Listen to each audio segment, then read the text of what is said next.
Parte 1. Capítulo 2. Dos elementos gerais do universo. Conhecimento do princípio das coisas. É dado ao homem conhecer o princípio das coisas? Não. Deus não permite que ao homem tudo seja revelado neste mundo. Penetrará o homem um dia o mistério das coisas que lhe estão ocultas?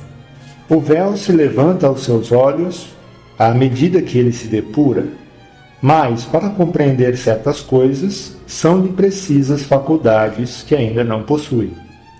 Não pode o homem, pelas investigações científicas, penetrar alguns dos segredos da natureza? A ciência lhe foi dada para o seu adiantamento em todas as coisas. Ele, porém, não pode ultrapassar os limites que Deus estabeleceu. Quanto mais consegue o homem penetrar nesses mistérios, tanto maior a admiração lhe devem causar o poder e a sabedoria do Criador.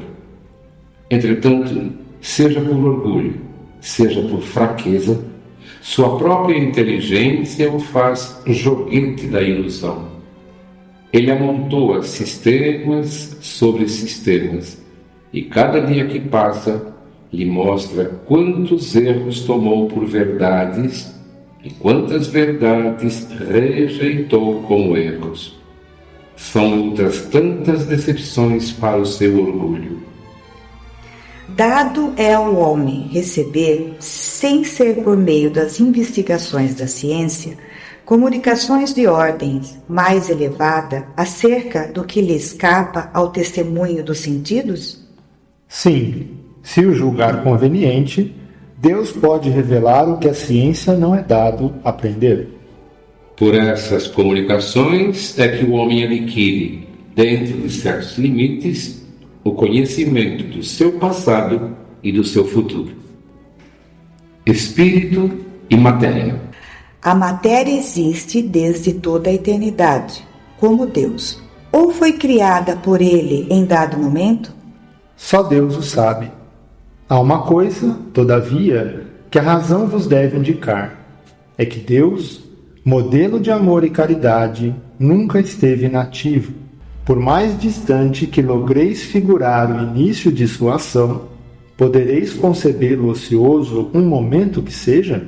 Define-se geralmente a matéria como o que tem extensão, o que é capaz de nos impressionar os sentidos, o que é impenetrável. São exatas essas definições? Do vosso ponto de vista, elas o são, porque não falais senão do que conheceis, mas a matéria existe em estados que ignorais. Pode ser, por exemplo, tão etérea e sutil que nenhuma impressão vos cause aos sentidos. Contudo, é sempre matéria. Para vós, porém, não o seria. Que definição podeis dar da matéria? A matéria é o laço que prende o espírito. É o instrumento de que este se serve e sobre o qual, ao mesmo tempo, exerce sua ação. Deste ponto de vista, pode-se dizer que a matéria é o agente, o intermediário com o auxílio do qual e sobre o qual atua o espírito. Que é o espírito? O princípio inteligente do universo. Qual a natureza íntima do espírito? Não é fácil analisar o espírito com a vossa linguagem. Para vós, ele nada é, por não ser palpável. Para nós, entretanto, é alguma coisa. Ficais sabendo, coisa nenhuma é o nada, e o nada não existe. É o espírito sinônimo de inteligência? A inteligência é um atributo essencial do espírito. Uma e outro, porém, se confundem num princípio comum, de sorte que, para vós, são a mesma coisa. O espírito independe da matéria ou é apenas uma propriedade desta, como as cores o são da luz e o som o é do ar? São distintos uma do outro, mas a união do espírito e da matéria é necessária para intelectualizar a matéria. Essa união é igualmente necessária para a manifestação do Espírito. Entendemos aqui, por Espírito, o princípio da inteligência, abstração feita das individualidades que por esse nome se designam. É necessária a vós outros, porque não tendes organização apta a perceber o Espírito sem a matéria. A isso não são apropriados os vossos sentidos. Poder-se-á conceber o Espírito sem a matéria e a matéria sem o Espírito? Pode-se, é fora de dúvida, pelo pensamento. Há então dois elementos gerais do universo, a matéria e o Espírito? Sim, e acima de tudo Deus, o Criador, o Pai de todas as coisas. Deus, Espírito e matéria constituem o princípio de tudo o que existe, a Trindade universal. Mas ao elemento material se tem de juntar o fluido universal, que desempenha o papel de intermediário entre o espírito e a matéria propriamente dita, por demais grosseira para que o espírito possa exercer ação sobre ela. Embora, de certo ponto de vista, seja lícito classificá-lo como um elemento material, que se distingue deste por propriedades especiais. Se o fluido universal fosse positivamente matéria, razão não haveria para que se também o espírito não o fosse. Está colocado entre o espírito e a matéria. É fluido como a matéria é matéria, e suscetível pelas suas inúmeras combinações com esta e sobre a ação do espírito, de produzir a infinita variedade das coisas de que apenas conheceis uma parte mínima. Esse fluido universal, ou primitivo, ou elementar, sendo o agente de que o espírito se utiliza, é o princípio sem o qual a matéria estaria em perpétuo estado de divisão e nunca adquiriria as qualidades que a gravidade lhe dá. Esse fluido será o que designamos pelo nome de eletricidade? Dissemos que ele é suscetível de inúmeras combinações.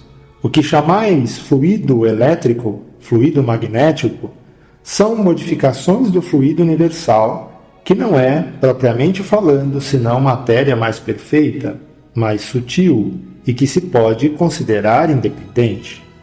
Pois que o espírito é, em si, alguma coisa, não seria mais exato e menos sujeito à confusão dar aos dois elementos gerais as designações de matéria inerte e matéria inteligente? As palavras pouco nos importam. Compete a vós formular a vossa linguagem de maneira a vos entenderdes. As vossas controvérsias provêm, quase sempre, de não vos entenderdes acerca dos termos que empregais, por ser incompleta a vossa linguagem para exprimir o que não vos fere o sentido. Um fato patente domina todas as hipóteses. Vemos matéria destituída de inteligência e vemos um princípio inteligente que independe da matéria. A origem e a conexão destas duas coisas nos são desconhecidas. Se promanam ou não de uma só fonte, se há pontos de contato entre ambas, se a inteligência tem existência própria ou se é uma propriedade, um efeito, se é mesmo, conforme a opinião de alguns, uma emanação da divindade, ignoramos. Elas se nos mostram distintas. Daí o considerarmos-las formando os dois princípios constitutivos do universo.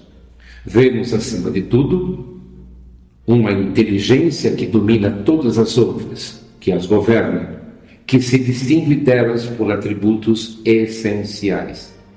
A essa inteligência suprema é que chamamos Deus. Propriedades da matéria. A ponderabilidade é um atributo essencial da matéria? Da matéria, como a entendeis, sim. Não, porém, da matéria considerada fluido universal. A matéria etérea e sutil que constitui esse fluido vos é imponderável. Nem por isso, entretanto, deixa de ser o princípio da vossa matéria pesada. A gravidade é uma propriedade relativa. Fora das esferas de atração dos mundos, não há peso, do mesmo modo que não há alto nem baixo. A matéria é formada de um só ou de muitos elementos? De um só elemento primitivo. Os corpos que considerais simples não são verdadeiros elementos, são transformações da matéria primitiva. De onde se originam as diversas propriedades da matéria? São modificações que as moléculas elementares sofrem, por efeito de sua união em certas circunstâncias. De acordo com o que vindes de dizer, os sabores, os odores, as cores, o som, as qualidades venenosas ou salutares dos corpos não passam de modificações de uma única substância primitiva? Sem dúvida, e que só existem devido à disposição dos órgãos destinados a percebê-las. A demonstração deste princípio se encontra no fato de que nem todos percebemos as qualidades dos corpos da mesma maneira. Enquanto uma coisa agrada ao gosto de um, para o de outro é detestável. O que uns veem azul, outros veem vermelho. O que para uns é veneno, para outros é inofensivo ou salutar. A mesma matéria elementar é suscetível de experimentar todas as modificações e de adquirir todas as propriedades? Sim, e é isso que se deve entender quando dizemos que tudo está em tudo. Nota de Allan Kardec. Este princípio explica o fenômeno conhecido de todos os magnetizadores e que consiste em dar-se, pela ação da vontade, a uma substância qualquer, a água, por exemplo, propriedades muito diversas, um gosto determinado e até as qualidades ativas de outras substâncias. Desde que não há mais de um elemento primitivo e que as propriedades dos diferentes corpos são apenas modificações deste elemento, o que se segue é que a mais inofensiva substância tem o mesmo princípio que a mais deletéria.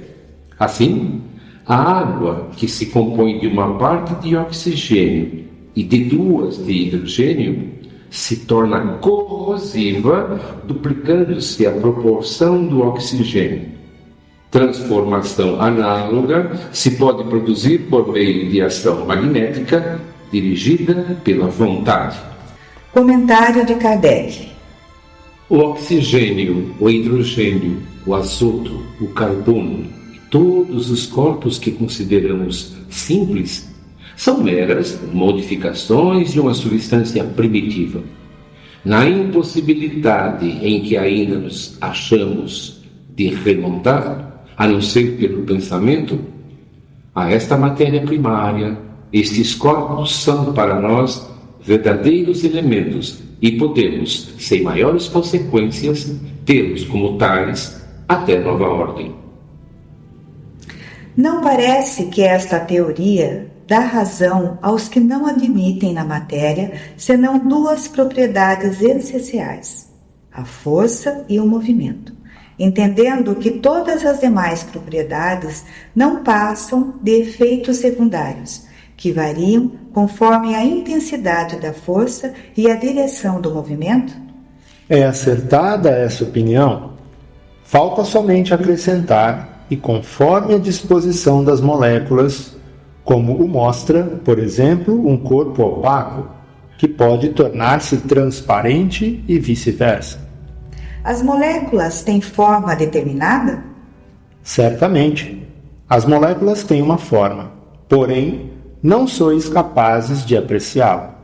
Essa forma é constante ou variável? Constante, a das moléculas elementares primitivas. Variável, a das moléculas secundárias, que mais não são do que aglomerações da primeira, porque o que chamais moléculas ainda está longe da molécula elementar. Espaço universal.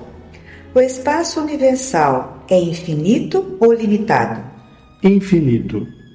Supõe-no limitado, Que haverá para lá de seus limites? Isto te confunde a razão, bem o sei. No entanto, a razão te diz que não pode ser de outro modo. O mesmo se dá com o infinito em todas as coisas. Não é na pequenina esfera em que vos achais que podereis compreendê-lo. Supondo-se um limite ao espaço, por mais distante que a imaginação o coloque, a razão diz que além desse limite alguma coisa há, e assim, gradativamente, até o infinito, porquanto, embora essa alguma coisa fosse o vazio absoluto, ainda seria espaço. O vácuo absoluto existe em alguma parte no espaço universal? Não há o vácuo. O que te parece vazio está ocupado por matéria que te escapa aos sentidos e aos instrumentos.